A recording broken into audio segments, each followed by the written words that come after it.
Hello and welcome to the inaugural League of Record podcast. I am your hostess with the absolute leastest, Ryan Gansemuller, here to talk all things LOR today.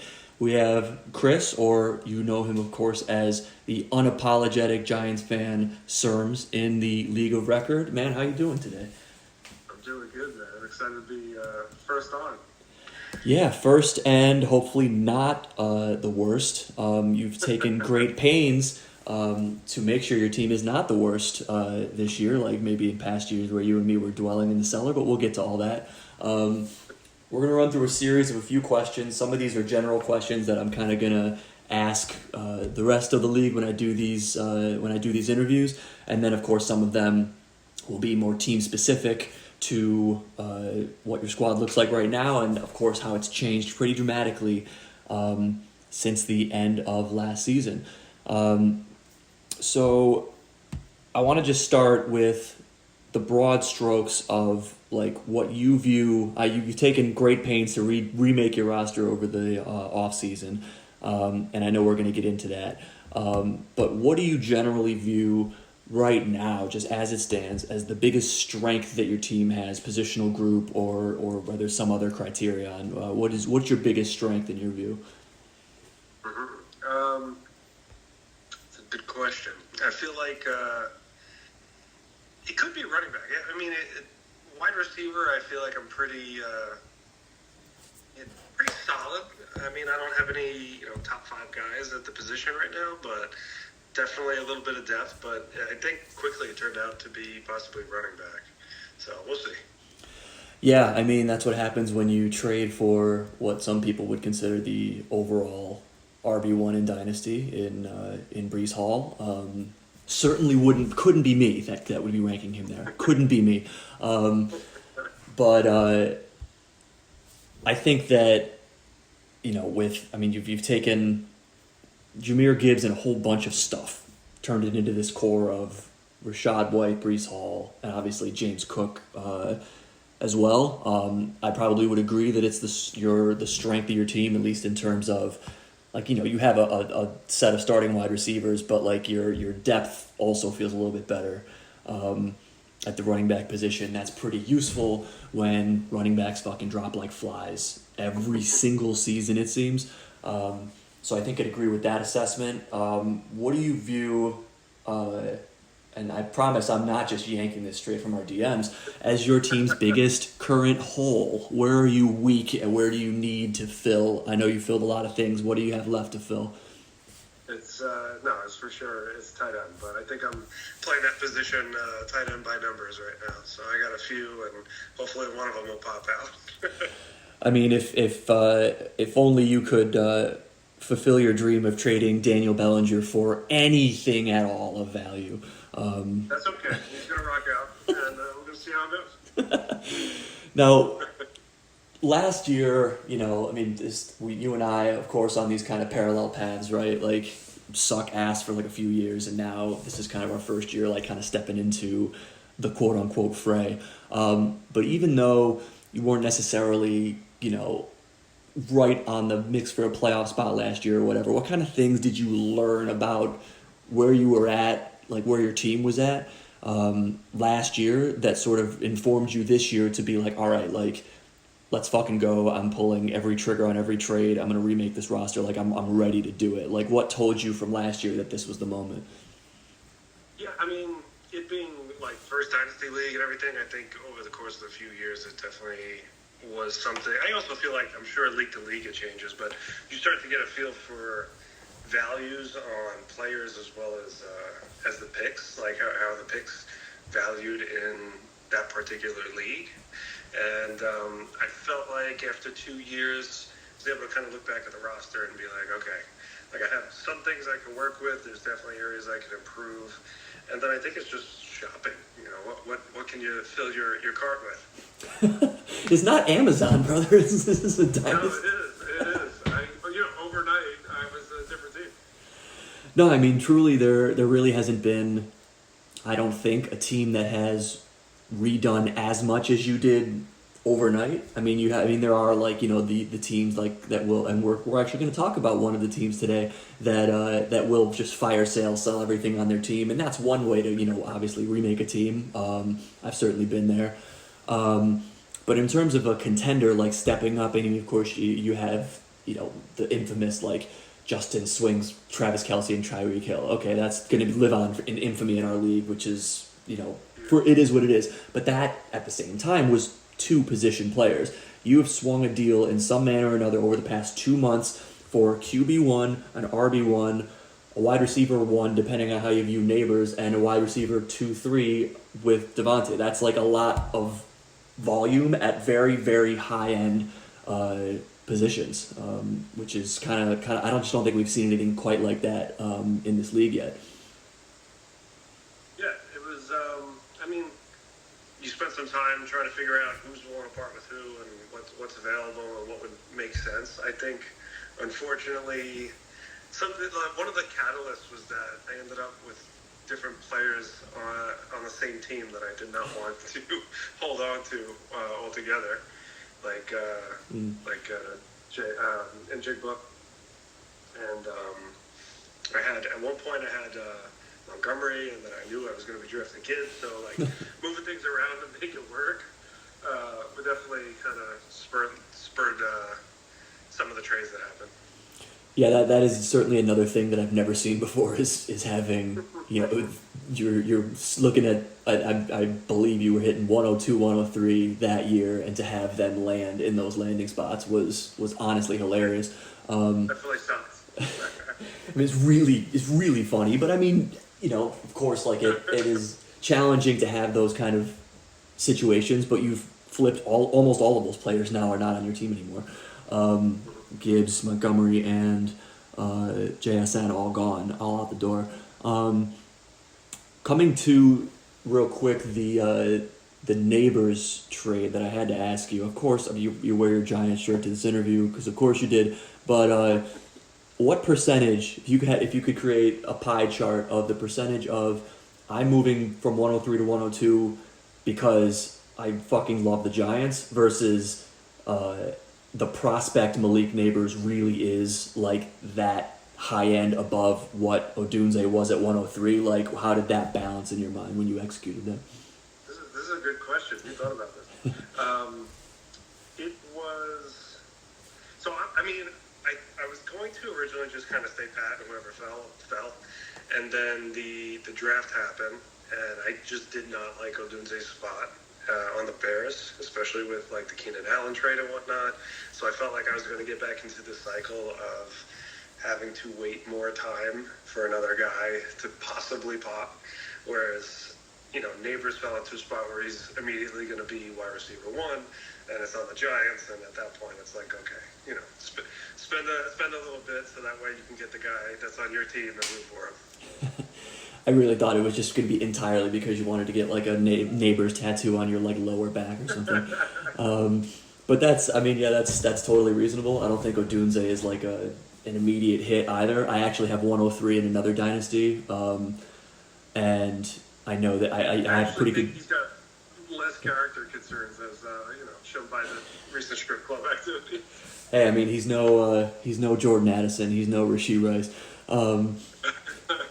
But yeah, thinking about Odunze, it's like if you were in a position, and you had executed, I think all 3 of the Brees, Devontae, and Kyler trades before the draft, if I recall correctly. So like you have already set yourself up to be like that. I'm going. The trigger's been pulled. I'm competing. Like this is happening. So I think that's pretty reasonable to not want to wait. Odunze long term like looks fine, but. To not want to wait for like another year while you're sitting with like a hole at like the wide receiver 3 or 4 or whatever, that's kind of reasonable. Was there something in particular that you kind of saw as you were building your team, like in last year, like you're obviously not quite ready to pull the trigger on things last year, but like was there something in particular, something that you saw, an avenue that you saw that was like now is the time to start like flipping these deals and like trying to really push toward the top? Was it like something you saw in your roster, or just being tired of being shitty, being bored, like all would be reasonable explanations. Is it some of the above, all of the above? Yeah, I mean, you eloquently put that. I definitely would say that's part of it. But I feel like toward the end of the year, I realized like after I made the Gibbs trade, I had Rachaad White, I had James Cook, and I know I had. I mean, at the very end of the year, not that he's going to be a huge piece, but I saw like Zamir White step into a starting role and put up decent numbers. So I'm like, holy shit! Like the running back room is actually a little bit better than I thought it was. And so I felt like it at least gave me a base that if I can go out and get a few players, that it would actually turn around pretty quickly. Yeah, I think that makes a lot of sense. Your running backs have these short shelf lives notoriously, right? So it's like there are some people with dynasty rosters that have high-end running backs that sit on like continually rebuilding teams, and then by the time like you actually reach the window, the running backs are like almost aging out or like starting to maybe consider aging out, which like puts you in a rough spot. So that's interesting to see you pinpointed that like timeline wise to sort of line up with wanting to go for it. I want to move it along to the next team. I don't want to keep these things too long, but any other sort of like overarching thoughts like on like your makeup this year and like I know the goal now is to like actually like take home a title, but like on like a granular level, any other like thoughts you had like going into this year with your team, any like concerns you have, or you're just like ready for fucking kickoff right now? I'm definitely ready for kickoff. No, I think no real concerns. I mean, tight end was the thing, but like I said, if there was going to be a spot that I'd be weak at, that would be the one I would pick. So I feel like I don't know, just watch kickoff, see how everything goes, and then just you constantly analyze the team and you just follow along and see what happens. Yeah, it's a mighty. I mean, both of us. I mean, again, we have these kind of like similar timings, right? In terms of how we are trying to, we've spent a lot of time sitting in the basement. We've both taken different paths to try to get ourselves to where we want to go. In terms of whether we actually get there is a whole nother matter. But obviously, I wish you all the luck in the world, except for when you're playing against me. So who interviews you? That's a good question. I don't actually know yet. I am going to share a screen here, and I want to show you the roster that I'd like us to talk about today.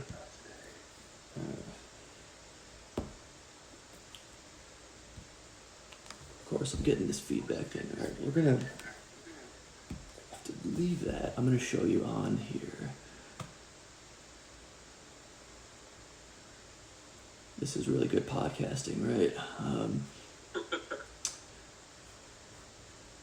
I gotta set this up better next time, but we were a little rushed. So the team that I'm asking you to evaluate today is, and there's a very specific reason I'm asking you to do this, because this team is sort of entering a situation now where you have just come from. The Shatt team is in a state of now entering this rebuild situation, and you have been there. You've tried. You've climbed the mountain. You've sort of done what you had to do to try to get to a place where you actually could legitimately succeed. So can you see my screen finally now that I've got this up here? Okay. So we all know the rather famous tank job that was executed by the Shatts last year. They have the biggest part of their team is obviously this just ungodly amount of draft capital, which I know you and me are quite familiar with.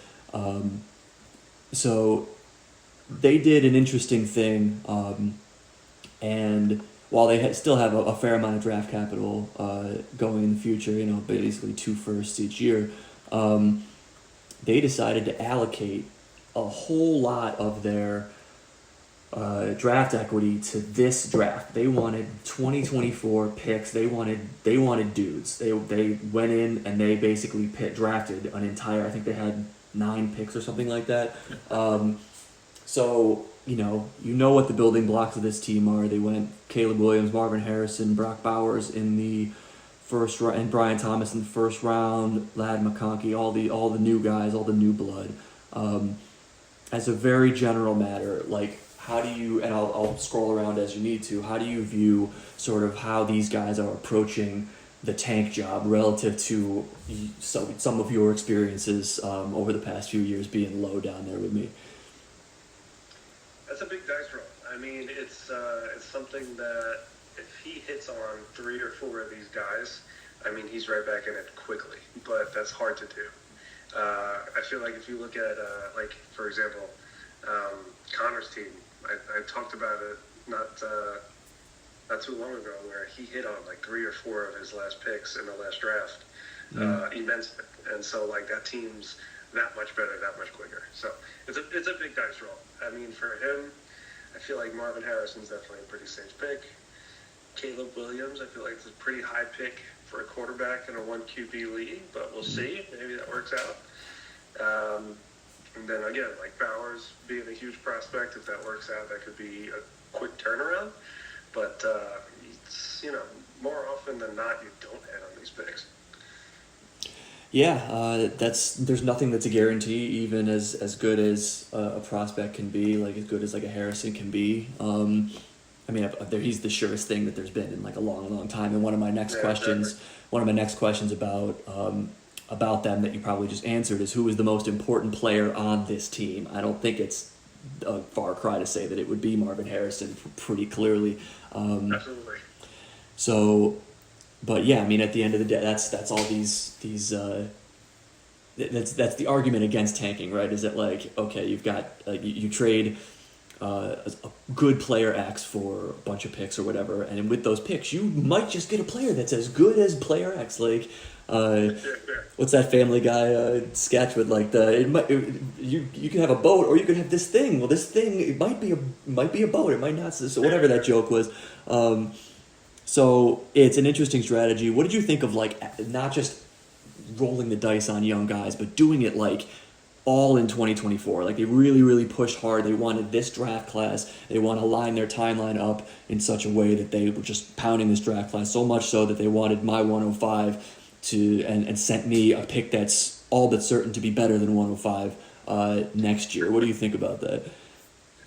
I feel like they're probably just trying to throw all the dice on the table right away, see what happens, and then go from there. I mean, maybe they don't go as much draft heavy in the future years, try to move some of those picks. But maybe they took one big swing, see what kind of happens. Maybe they fell in love with some prospects or just recency bias. We'll see. Who the fuck is Jay Brownlee? Jason Brown? Who is this guy? Anyway, I had to point that out. So, obviously, this is not a team that you're going to be worried about this year, and probably not next year. But, with the way you've constructed you've built your team in a way that, you're not just contending with older players like some teams in the league are. No shade to those teams, except all the shade because I'm an ageist myself. But you would project yourself to be in a contending window still if and when this team itself enters like, okay, they've got enough dudes now, like they can like actually make some noise now. Would you be worried about this team like as it stands, like, not obviously not tomorrow, but like in 2 years? Does this team like concern you as far as as far as your own prospects to win?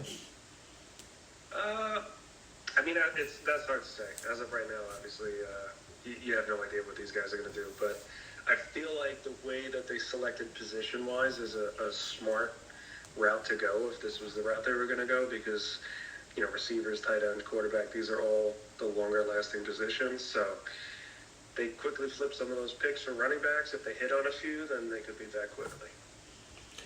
Yeah, and the other thing that it's kind of easy to forget about is like, with what you and me did in different measures, right? Like the the tanking team spends its time, accumulating prospects, accumulating assets or whatever, and then eventually it does come time to start cashing in.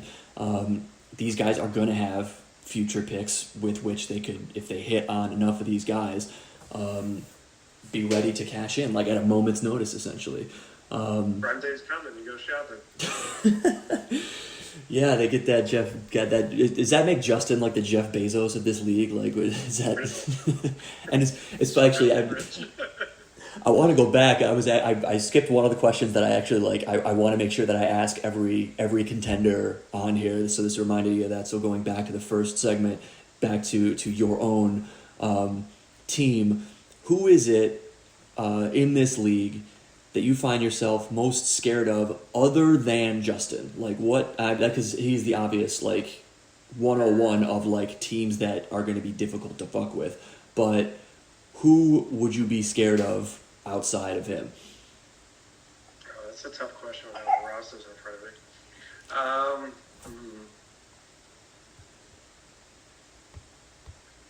I feel like an underdog that actually has like a team that can like pop on any given week is actually Connor. That's a scary team. Yeah, he with a guy like you're gonna have these HM like boom bust weeks, right? Like, and he's gonna be an interesting kind of redraft case for when we all start doing those. Which of course we have a best ball going on, so everybody's first redraft of the year, I presume. But I didn't even check it. I don't know who's up right now. I have to peek at it when we're done here. But yeah, he has a lot of. I mean, he's similarly situated youth wise, the way that similar to how you and me are, and how some of the teams that have spent time sort of flipping a couple veterans, pulling draft capital. I think if you went back and looked at like the hit rate on draft picks in this league, just like, was this player not like a elite like number one dynasty talent, but like, did you hit on the pick or not? Connor feels like he has the best hit rate in this league, probably. Three starters and 4 picks last year. I mean, that just doesn't happen very often. So I think that's a good answer. He's certainly another team that's going to be like like me and you, that's ready to kind of step in and try to make some noise, some legitimate noise for the first time this year. 80 points on that team. And with that, that's all the questions I have right now. I want to keep this thing somewhat tight, despite our technical difficulties and what you're going to see in a video that looks kind of like ridiculous when I'm all said and done with it. I want to thank you for taking the time. Anything that we didn't talk about that you want to hit before we get going, or a message to the league, anything you want to get out there? I think we're good. Gotta go make sure my wife's not in labor. Yeah, pretty soon you'll change to the baby monitor situation. Figuring out whether this one's sleeping okay or not. So thanks again for jumping on this. Good luck on the next couple of weeks. I know you guys will do great, but you got questions for the fathers in the league. We're around. That's good. Appreciate it, everybody. Okay, thanks, bud. We'll talk to you later. Thanks. All right, bye. Yeah.